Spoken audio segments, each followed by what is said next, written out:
esta semana nos toca hablar acerca de arte. John Stott tiene un libro que se titula La predicación, un puente entre dos mundos. Y puede decirse que toda la tarea pastoral es siempre un puente. Es un puente entre la palabra de Dios y la sociedad. Entonces, un pastor tiene que conocer muy bien la palabra de Dios, saber lo que Dios dice, pero también tiene que conocer cuáles son las inquietudes y las necesidades humanas, la forma en que el hombre expresa su necesidad. Porque hay que establecer un puente y si no se conoce qué es lo que ese hombre está pensando, qué es lo que busca, qué es lo que necesita, es muy difícil que podamos establecer la comunicación. Entre otras cosas, el hombre se expresa a través del arte. Y por eso es que en este módulo de Mundo vamos a considerar la parte artística. Ruskin tiene una frase muy interesante. Él dice, las grandes naciones escriben su autobiografía en 3 manuscritos. El libro de sus hechos, el libro de sus palabras, el libro de su arte. No se puede entender ninguno de estos libros sin leer los otros 2. Pero de los 3, el único fidedigno es el libro del arte. Ahora nos vamos a detener un poquito en esta frase. Él dice, en 3 libros, el libro de sus hechos. Todos sabemos que tenemos historia. Esa historia es el libro de nuestros hechos. Se puede leer al hombre en los hechos, en las cosas que hace, en la forma en que se conduce. Él dice después el libro de sus palabras. Acá llegamos a cuando la historia se escribe, que no suele responder siempre a la realidad, porque el hombre siempre escribe la historia a su favor. Pero, nos dice Ruskin, hay un tercer libro, que es el libro del arte. El artista, con su sensibilidad, pasa por encima de la historia y por encima de la historia escrita, y entonces a través del arte expresa lo que siente, lo que vive. Para poner un ejemplo histórico, por ejemplo, en todos los manuales y los libros de historia, las guerras, sobre todo para los vencedores, son maravillosas y heroicas. Pero de pronto aparece un pintor como Goya, y entonces Goya pinta las miserias de la guerra. Y cuando usted mira los dibujos de Goya, se da cuenta que los libros pueden hablar de las grandes hazañas guerreras, pero que la guerra es miserable, que la guerra es terrible. Eso lo refleja a través del arte. Por lo tanto, el libro del arte es muy importante porque está diciendo qué es lo que pasa en el alma de una sociedad. Y si queremos entender al hombre, tenemos que interesarnos por sus manifestaciones artísticas. Ahora, vamos a detenernos un poco en la obra de arte. La obra de arte es siempre una manifestación artística subjetiva. El artista es un hombre sensible, toma su sensibilidad y de acuerdo a cómo él la ve, entonces la expresa. El autor expresa su personal visión del tema tratado. No importa la forma que utilice, puede ser la pintura, puede ser una película, un film, un dibujo animado, un cómic, puede ser música, pero siempre será la interpretación del autor, su enfoque particular. Y tenemos que entender que toda obra de arte es una realidad construida, una organización artificial con significado. Ahora, esto es muy interesante analizarlo un poco. Por ejemplo, si yo estoy sacando una fotografía y quiero sacar a 2 personas, puede ser que saque la foto y después aparezca detrás un perro. Yo no lo tenía en cuenta, a mí me interesaron las 2 personas, pero el perro pasaba por allí y salió. En el cuadro no. En el cuadro, si el pintor puso un perro, no es accidental. Él lo colocó por algo. Él lo colocó porque o está mejorando, equilibrando su composición, o está tratando de significar algo. Hubo épocas en que colocar un perro significaba fidelidad.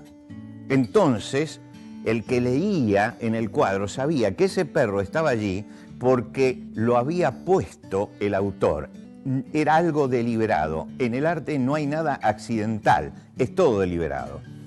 pero es una construcción artificial, tiene un significado, pero es artificial. Esta concepción del arte ha sido muy difícil de captar en Occidente, porque los occidentales solemos valorar el arte por el realismo. Es decir, yo he escuchado mucha gente en los grandes museos acercarse a un cuadro y decir, parece que vive, parece natural, parecería que está buscando el realismo y lo está asimilando a la fotografía. Si yo asimilo el arte a la fotografía, nunca voy a entender, por ejemplo, el arte bizantino. ¿Por qué? Porque el arte bizantino no tiene que ver con el realismo. De pronto las figuras tienen diferentes tamaños porque de acuerdo a la jerarquía era el tamaño con el que se dibujaba. No voy a entender tampoco el arte egipcio, porque también es un arte que no refleja el realismo. Y ningún arte intenta reflejar el realismo. Muchas veces es realista en alguna de sus manifestaciones, pero indudablemente todo artista está tratando de transmitir otra cosa. Y en este sentido, René Magritte, un surrealista belga durante el siglo XX, desafió en un cuadro muy interesante esta concepción. Él pintó una pipa, y esa pipa es como todas las pipas, pero debajo colocó una frase, diciendo, esto no es una pipa. Por supuesto, había pintado una pipa en forma realista y el observador se sentía confundido porque dice, ¿qué estoy viendo? ¿Es una pipa o no es una pipa?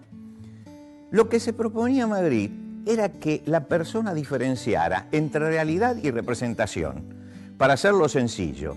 Si usted me dice, esto es una pipa, yo le digo, bueno, intente fumar con esa pipa. Y usted no puede fumar. ¿Por qué? Porque está reflejando un objeto real en la tela, pero no es una pipa. Es la representación pictórica de un objeto llamado pipa. Quiere decir que lo que Magritte estaba diciendo es, lo que usted está viendo es como yo veo una pipa. Es lo que yo veo en una pipa.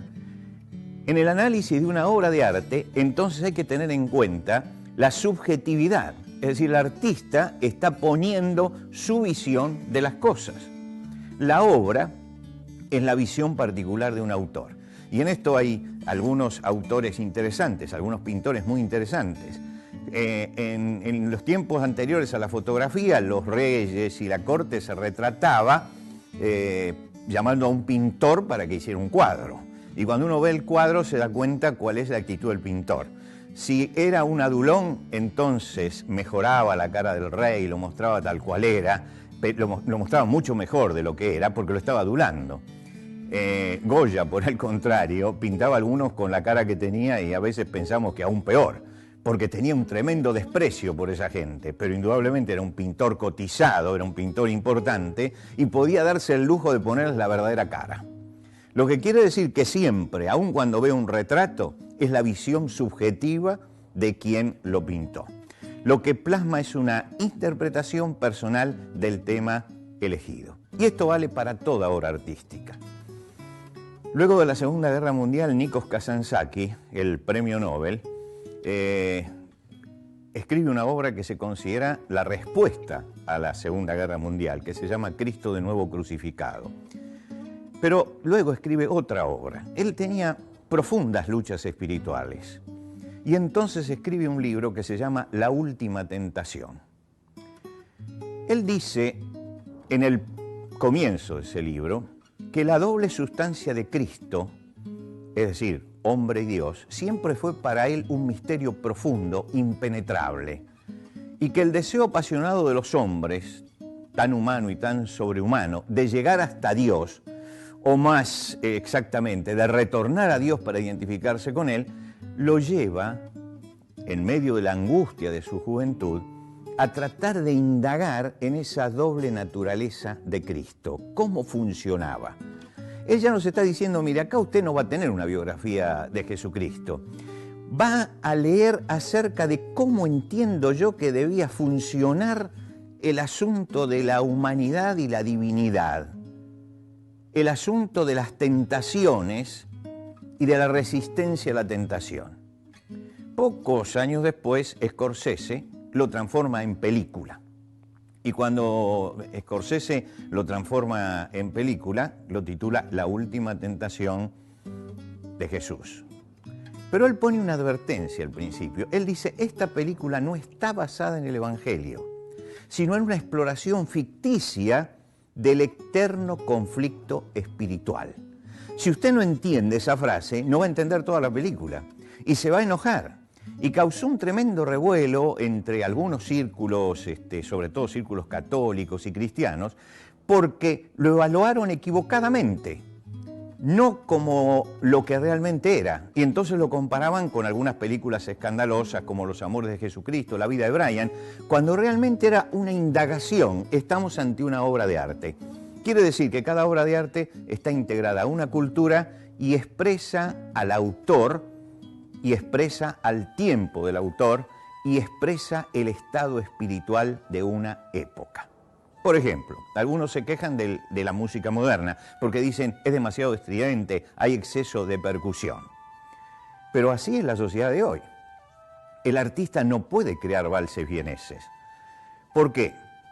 Porque Strauss, para crear sus valses, vivía en la Viena imperial. Y cuando salía, recorría un río no contaminado como el Danubio, que todavía era azul, y recorría los bosques de Viena, y entonces su música representaba eso. Pero cuando tomamos a un joven de hoy que sale a la calle y ve la estridencia del tránsito y los ruidos que tiene la ciudad y los ruidos de la fábrica, no podemos pedirle que escriba los valses de Strauss. Es decir, hay rasgos primitivos en nuestra sociedad que también lo expresa la música. Entonces, en vez de criticar al que le pone demasiada percusión, tenemos que preguntarnos qué le pasa a la sociedad que está dando un artista que hace este tipo de música. ¿Por qué no da un vals como el de Strauss? Es decir, ahí es cuando entramos al problema, ¿no? Quiere decir que el artista se expresa a sí mismo y expresa su época y dice cosas que trascienden lo que intenta decir. Es decir, muchas veces él percibe cosas y se anticipa a lo que va a venir. Por ejemplo, miremos un poco el arte del siglo XX, el arte moderno, para tratar de entender al hombre del siglo XXI, que es la consecuencia.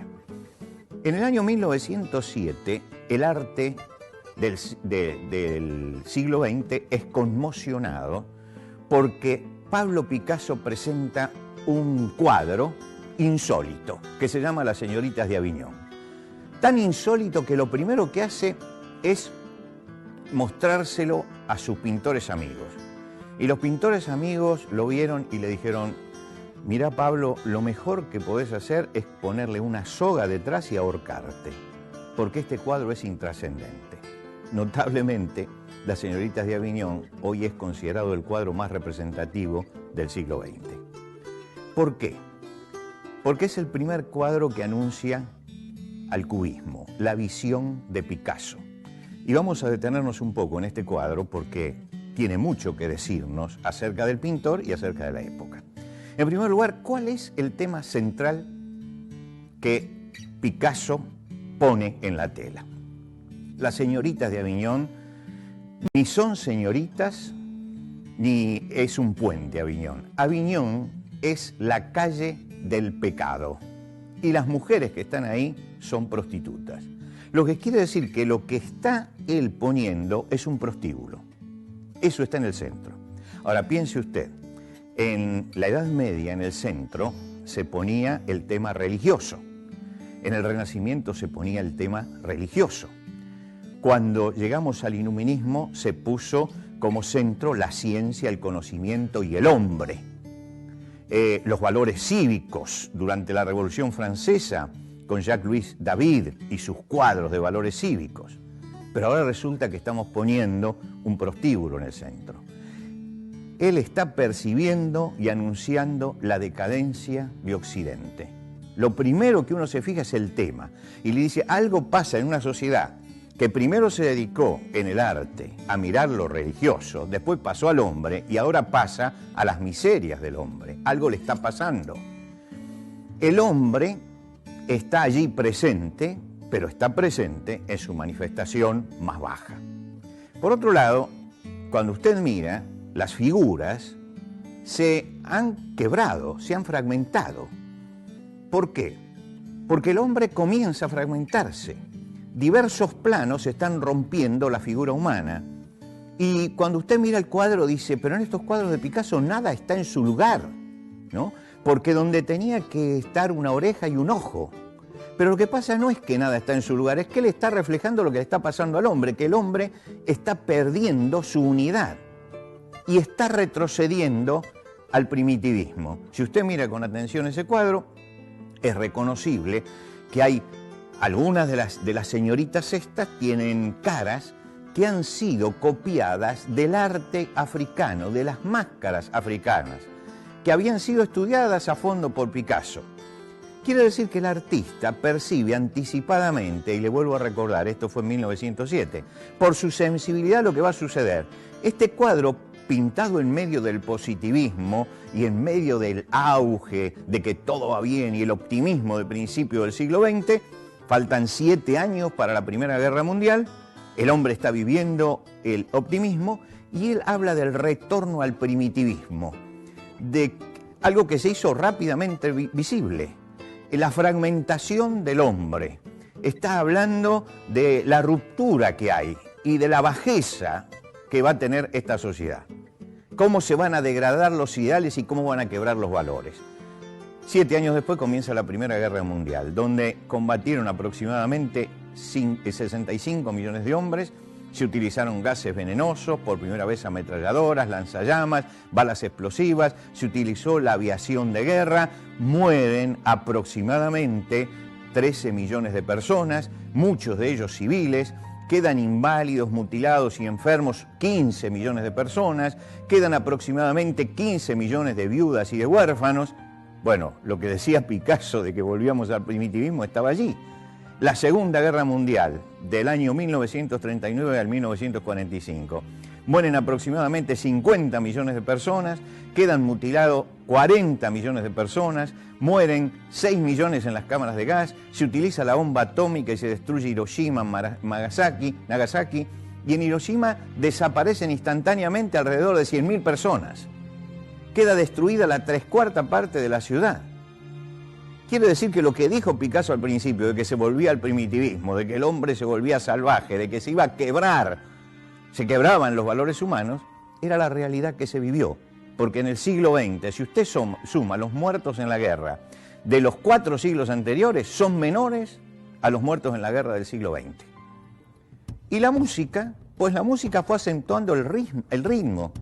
Y el ritmo es la manifestación más primitiva de la música. Cuando el hombre se inicia, lo primero que hace es ritmo.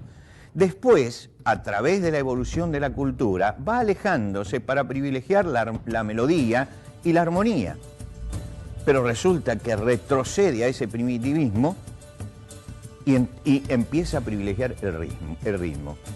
Quiere decir que Picasso dio en este primer cuadro algo que era justamente el centro de lo que iba a ser el siglo XX.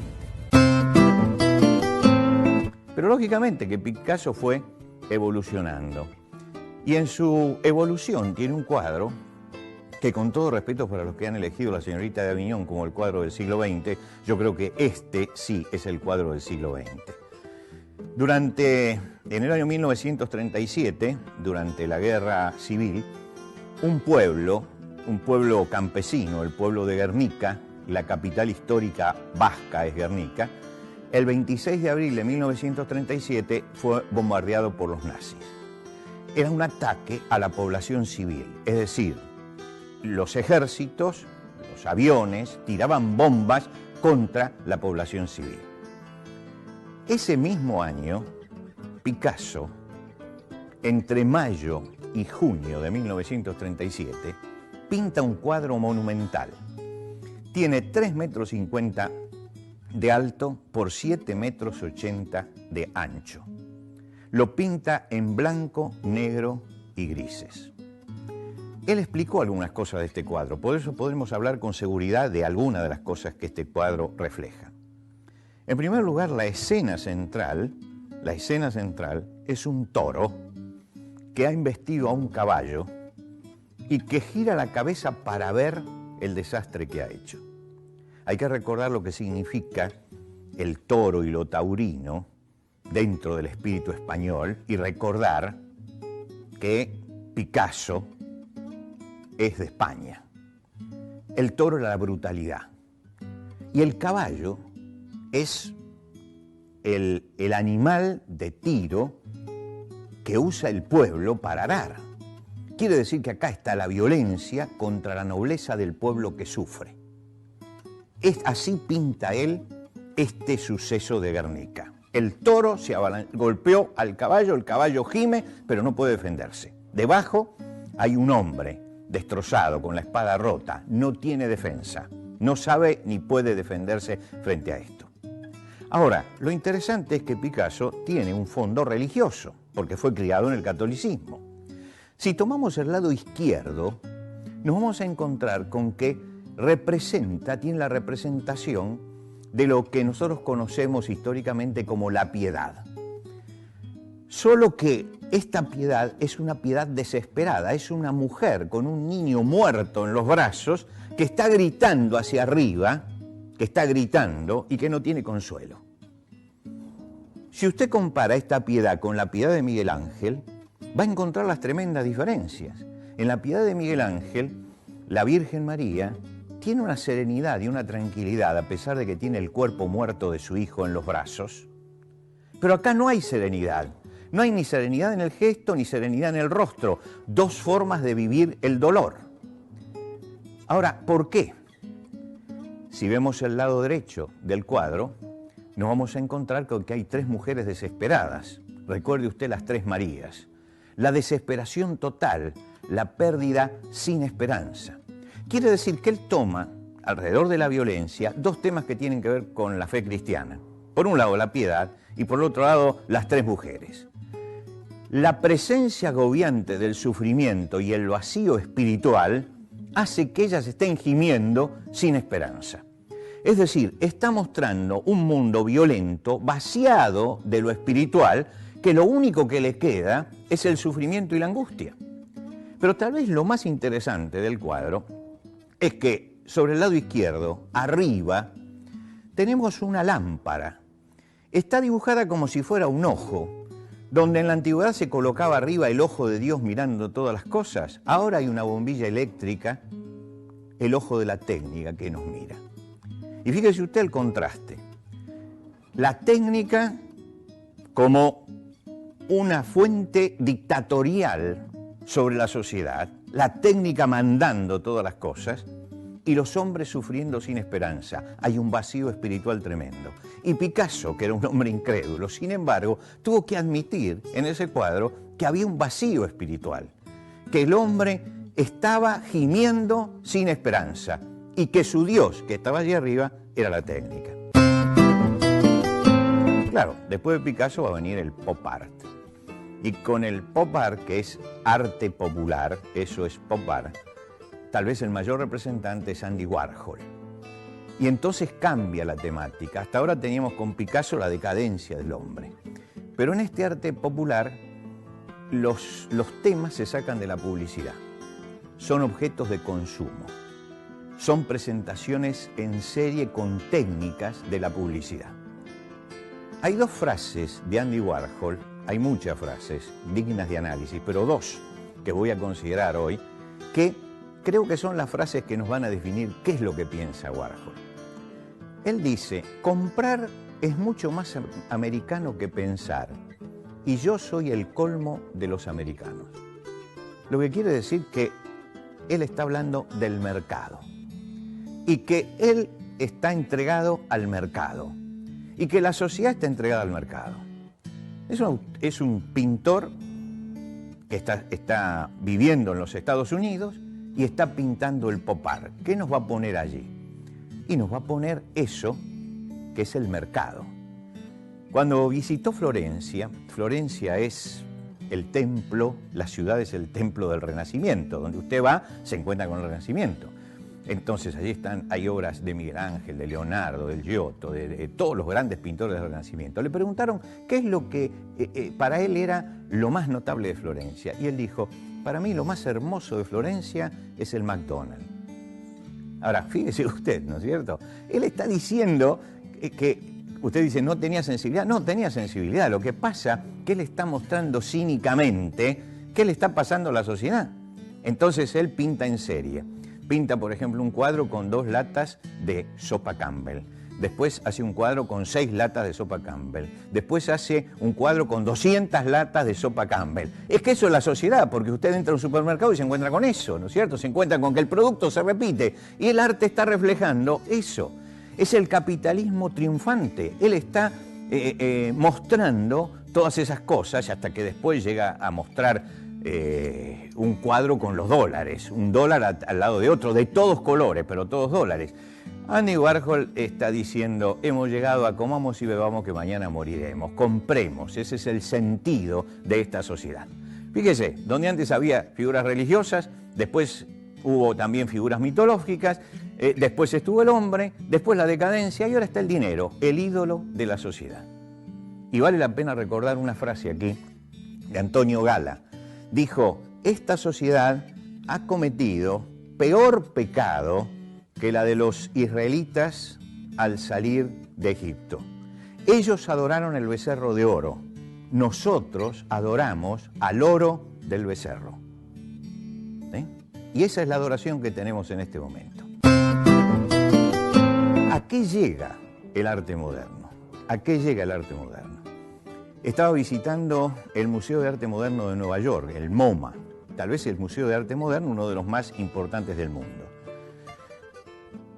Entro a una sala y me encuentro con un cuadro. Yo tenía mi cámara y se podía sacar fotos sin flash, así que podía sacar fotos, pero yo no me animaba a sacar fotos de ese cuadro. Hasta que en un momento quedó la sala vacía, saqué foto y en ese momento entró un alemán. Yo no entiendo nada de alemán, él no entendía tampoco, me miró y se puso a reír. Porque ¿qué estaba fotografiando? Estaba fotografiando un cuadro, plano el color, como si se hubiera sido pintado con rodillo, sin título, que estaba puesto allí. Era una obra de arte. Usted se para y dice, ¿pero qué dice este cuadro? Nada. ¿Qué respuesta tiene? Nada. ¿Qué pregunta tiene? Nada. Y justamente el autor lo puso por eso, porque él entiende que en este tiempo hemos llegado al tiempo de la nada, de la incertidumbre, de la perplejidad, de la vacilación, de la duda, que falta el mensaje, que faltan los contenidos. El Centro Pompidou, este es el más importante de los centros de Europa, de arte moderno, quiso hacer una retrospectiva. Es decir, era un aniversario y quiso hacer una retrospectiva, poner las mejores obras o lo que mejor hubiera expresado lo que era el Centro Pompidou. Citó a un grupo de artistas que durante 2 años deliberaron para ver qué ponían en esas 3 salas. Cuando se abrió la exposición, usted entraba a las salas y no había nada. Son 3 salas vacías. La sensación de que todo ha fracasado, de que las ideologías ninguna consiguió lo que se propuso, de que la filosofía llegó con el existencialismo a la nada, al vacío, de que la ciencia mostró sus límites y es un Dios ambivalente que trabaja tanto para el bien como para el mal, que el progreso es un mito, que la realidad no puede ser modificada, que no se puede ser optimista en este momento, que la religión organizada tiene un tendal de fracasos, desde la cruzada, la Inquisición, la esclavitud, de que el futuro es en vano planificarlo porque hay factores imprevistos que uno no puede manejar, que no intentemos hacer historia porque no vamos a hacer historia, y que los metarrelatos, esas complejas estructuras de pensamiento que sostienen lo político, lo social, lo religioso, han caducado. Por lo tanto, hemos llegado a la nada. Ahora, nosotros como cristianos sabemos que Dios es un gran artista, porque toda la creación, en la multiplicidad de las formas, no hay 2 rosas que sean iguales, en su falta de reiteración, porque siempre es nuevo, en el equilibrio de la creación, se ve un Dios que se complace y ama la belleza. Dios usó artistas en la Biblia. Para hacer el tabernáculo, el Espíritu Santo llenó a Bezaleel y le dio inventiva, habilidad y sabiduría para hacer la parte artística del tabernáculo. Y Dios en los mandamientos puso un límite. No puede transformarse el arte en un ídolo, no puede adorarse. no se le puede dar un valor mágico, no se puede usar como fetiche o como talismán. Por eso está el mandamiento: no te harás imagen, ni ninguna semejanza, ni te inclinarás ante ella, ni las honrarás. Pero cuidado, Dios también mandó a hacer arte figurativo. Los querubines del arca eran arte figurativo. El candelero tenía las manzanas y las flores. En el templo de Salomón se esculpieron querubines en las paredes. Mandó a hacer el Señor la serpiente de bronce. Dios está contra la idolatría, por eso la serpiente finalmente fue destruida cuando la convirtieron en un fetiche. Pero Dios es un Dios que ha tenido artistas, y porque Él mismo es un gran artista. El libro de los Salmos es una joya artística. Asaf y los músicos de David escriben todos esos poemas maravillosos, y David mismo, esos poemas. El Cantar de los Cantares es un poema dramático antes, previo a toda la tragedia griega, un poema dramático sobre el amor. Job es un poema épico. Y la fe cristiana ha sido la consecuencia de este Dios que es un gran artista y que usó artistas para escribir gran parte de su libro. Y a través del tiempo, entonces, entre los cristianos ha habido artistas en todos los campos. Y el arte occidental se forjó en sus momentos más gloriosos a la sombra de la fe cristiana. La pintura y la escultura, el arte anónimo bizantino, por ejemplo, el Giotto, Miguel Ángel, Leonardo, Rafael, hasta llegar a Chagall, todos están bajo la sombra del Evangelio. Lo mismo sucede con la música. Palestrina, Corelli, esa cima inaccesible que es Juan Sebastián Bach, Händel, la literatura, el Dante en la Divina Comedia, él tiene preocupación por la eternidad. Toda la obra de Fray Luis de León, el Quijote, está plagado de citas del Evangelio. Los autos sacramentales de Calderón, de Lope de Vega, Chesterton, Tolkien, el teatro en la Edad Media, todo eso estaba saturado de fe. La arquitectura, el arte gótico. En Francia, desde el año 1050 al 1350, se movilizó más piedra que en todo el imperio egipcio para construir catedrales. Catedrales maravillosas como Notre Dame. Dentro de la catedral de Notre Dame se puede edificar un edificio de 10 pisos sin tocar el techo. Alberga 10.000 personas. La planificaron en una ciudad que no llegaba a más de 5.000 habitantes, porque ellos pensaban que esa ciudad iba a crecer, iba a progresar y que tenían que hacer un edificio que los contuviera a todos. Y había un caserío tremendo de madera alrededor, pero soñaban con el futuro y la planearon en el año 1000 y le puso las bisagras Napoleón en el siglo XIX. La Catedral de Colonia en Alemania tiene 2 torres de 160 metros de altura. Fue hecha piedra sobre piedra, pero es más lo que está enterrado que lo que se ve, porque había que hacer un cimiento de piedra que sostuviera todo eso. Quiere decir que el arte fue movilizado por la fe cristiana. Tiene que interesarse por el arte. El cine y el teatro son vehículos de ideas. Así lo entendió Sartre. Y por eso, además de escribir esos sesudos tratados filosóficos como El ser y la nada, él escribió obras de teatro y escribió guiones de cine, porque sabía que la forma de llegar a la gente era a través del cine y el teatro. Nos tenemos que interesar por esto. No significa que uno comparta lo que dicen, pero saber qué es lo que piensan. Woody Allen en sus comedias está metiendo ideología. Steven Spielberg, por ejemplo, una de sus primeras obras, E.T., copió todo lo que es la experiencia cristiana. Hay un venido del cielo que muere, que resucita, que da vida. Él tocó justamente todos los botones que saben que pueden conmover al cristiano. Pedro Almodóvar, que cuenta acerca de la decadencia.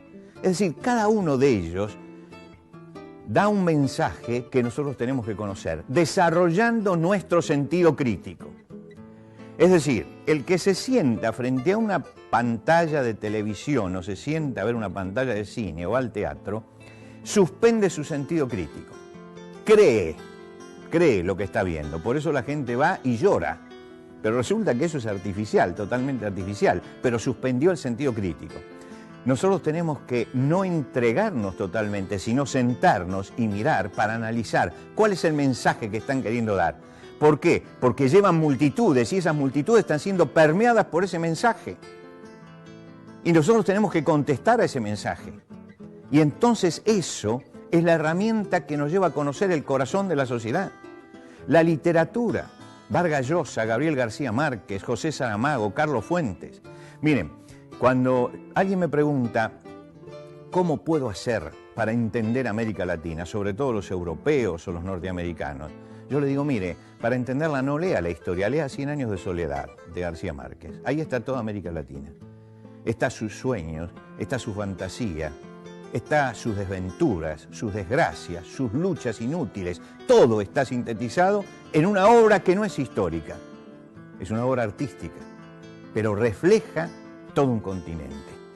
La música, la pintura, la escultura, desarrollando el sentido crítico, tenemos que analizarla, ver la forma de integrar también al artista a la iglesia, no para usarlos como publicidad, no para ponerlos delante y decir fulanito se convirtió, porque ahí le hacemos mal a la persona, sino para que puedan expresar al Señor en el arte que ellos tienen en sus manos, dejar que maduren para que empiecen a expresar en su arte eso, porque tienen la sensibilidad del artista. Y yo quiero terminar contando la historia de un artista pop, uno de los hombres que revolucionó el pop en el Perú. Este hombre era uno de esos artistas desatados del pop, contestatarios del arte en su momento, que era reconocido como uno de los grandes artistas peruanos. Él un día llegó a Jesucristo y se convirtió. Lo primero que hizo, seguramente por influencia de la gente, fue quemar todos los libros que tenía y desprenderse del arte. Yo lo conocí años después. Entró a un seminario, se preparó, tenía un gran conocimiento bíblico y en la amistad que tenemos muchas veces yo le decía, hay que volver a la pintura. Y un día él volvió a la pintura. Increíblemente, y por la gracia de Dios, se transformó en uno de los grandes pintores peruanos. En este momento expone en los Estados Unidos, vende en los Estados Unidos, pero el mensaje que da su obra al que la sabe leer es un mensaje cristiano esperanzado. Y yo creo que eso es lo que tenemos que buscar. Si buscamos un artista, es para que después pueda expresar eso. Es para que él tiene que encontrar cabida dentro de la iglesia, la sensibilidad artística, tiene que encontrar lugar. A veces no encuentran dónde ubicarse. En la última conversación que tuve con Ernesto Sábato, le pregunté acerca de su fe. Y él dijo, mire, él había sido un gran ateo. Él dijo, yo soy un cristiano anárquico. ¿Qué quiso decir? Es que no encajo en ciertos moldes que me presentan delante, pero yo entiendo que Cristo es el que tiene la respuesta. Es importante esto. Yo digo, ¿por qué anárquico? Y tal vez porque muchas veces la iglesia no sabe contenerlos, no sabe entender al artista. Y es el desafío de nuestra generación entender al artista, abrirnos a él para hacerle llegar el mensaje de Cristo y dejarlos actuar con su sensibilidad, porque ellos tienen otra forma de expresar la fe a todas las gentes, a todos los pueblos. Y nosotros, para la obra del Señor, es útil que esa sensibilidad esté siempre activa.